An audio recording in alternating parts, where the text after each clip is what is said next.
My name is Soapy Mulholland, and I run a conservation organization, a land trust in the San Joaquin Valley. A land trust is a conservation organization. Many of them have different missions, but basically all of them have one thing in common, which is to preserve open space, be it farmland or open space habitat land, cattle grazing land, to protect the natural fauna that exists. So it's really looking at what is the value, the beauty, the specialness of this land, and how do we keep it there. There's a funny story. We had at one of our other preserves, we wanted to keep the cows out of the river because they were sitting in the river all summer long and eating all the stuff down. So we put some troughs up the hill, and all the ranchers around there said, "Oh my God, this is never going to work. The cows are going to do terribly." And for the first year we did it, all our cows came out heavier, 50 to 60 pounds heavier. That's a lot. And so then the next year it happened again. So then all the ranchers were going, "Well, tell us how you did it." Well, we did it for the river, but we were willing to test it, and it turns out that the exercise was really good for the calves, and they put on more muscle and they weighed more. So now all of our neighbors are doing the same thing. So sometimes we can be the implementer of an idea that we have from somewhere. We're doing a lot right now with composting and with soil regeneration. We don't know where it's going to go. We have a whole new way of planting trees. We just planted 150 trees out here using a completely new concept, which is sort of like a bundt pan made out of cardboard, where you put the water in one time and it starts the plant off and you don't ever have to water it. Hey, if that works, that's going to be great for not only farmers, but for ranchers who want to grow new trees and want more oak trees after all this drought has happened. So we're the guinea pigs often. So my fascination with water really started because my family's ranch has 3 miles of river on it, and it's a river that runs all the time. Watching where that water went and who got the water, and then watching what was happening to how the swimming holes that used to be over my head were now knee deep, you start thinking about what's going on, where's our water going, how's it affecting everybody from one part of California to the other. We've been finding more and more here on our preserves that this lessening amount of water is having a dramatic effect on our trees. And at the same time, the farmers are finding, hey, I used to have enough water to water everything and I don't now. So they started pumping. And as a result of pumping, all kinds of crazy things happen. So they could put down a deep well for their trees, but the 3 families that lived right next door who had a 50-foot well all of a sudden had no water at all. So everything sort of started turning upside down with water. Most people have seen that the roads are caving in because the water's out of it. And it's not like a sponge. You can't put the water back in once it's gone. So what are we going to do about this? So this is a high demand water area and one that is in terrific overdraft. So we've set up these groundwater agencies that are supposed to come up with solutions to the problem.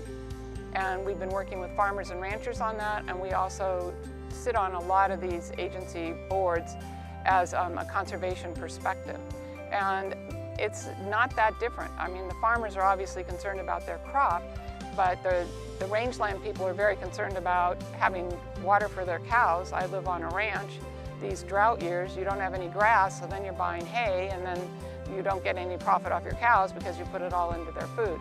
So if you're in a citrus farm, you're having to use 3 times as much water and your fruit's smaller. So how do we share the water? What do we do about this? How are we going to solve this problem? And that's what the groundwater agencies are having to come up with. And they have to come up with a solution in a plan by 2020, and then they have 20 years that they have to implement it.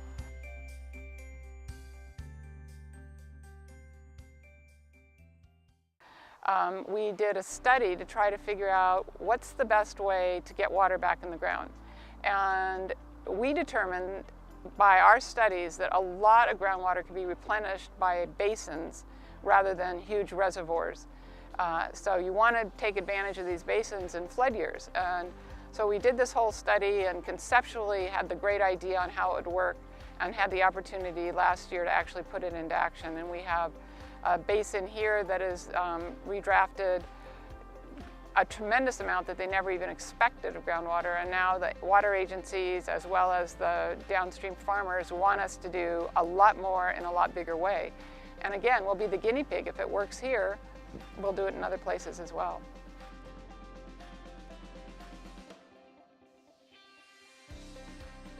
I don't think any of the farmers here would be even looking at a sustainable plan if it hadn't been for the state regulation of SGMA. So I think that's huge. I think that we're going to have to do some regulations around groundwater water rights. We don't have water rights here. The other thing we don't have here in the Central Valley, specific to Tulare County, we don't monitor any of the how much a well produces. So that's going to have to be regulated. No rancher or farmer wants to put monitors on each one of his wells and then have to report it and go check them all and decide which ones have to be shut down. So that's going to take a fight too. And the thing that has really gotten me is I think that we're doing a very poor job, and it's going to take regulation to do on new subdivisions. So we're doing using gray water to irrigate. Just to put it in the sewer doesn't make any sense anymore, and that will not happen until it's regulated. Also, you know, the inventions now that are out there to collect rainwater that can then be used in your yard.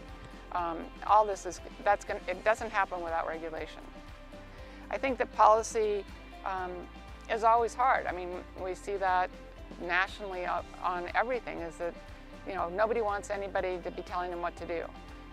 So that makes it difficult. You have to prove your case, you have to make it reasonable, and you have to always look at what's the bottom dollar. So again, in the calf example I gave you, it's because the calves weighed more and they got more money for it. And it's because we've been lucky enough to be funded by policy to be able to buy these easements and to give farmers and ranchers money that they've been willing to come to the table. They could want their ranch to stay in ranching forever, but they're not going to put an easement on it if they don't get to write it off their taxes or they don't make some money on it. So I think one of the things that's important to always realize is that behind every policy, it has to be a win-win or it's not going to work.